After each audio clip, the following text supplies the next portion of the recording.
বৈশ্বিক গণ অভ্যুত্থানের বর্ষপূর্তি উপলক্ষে ছাত্রদলের আজকের এই ছাত্র সমাবেশে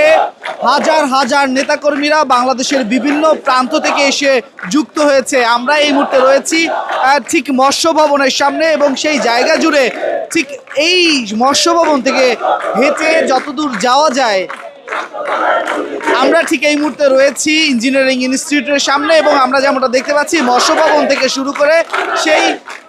শাহবাগ পর্যন্ত পুরো রাস্তায় এই রকম ছাত্রদের যারা আজকের এই ছাত্র সমাবেশে এসেছে তাদের দখলে।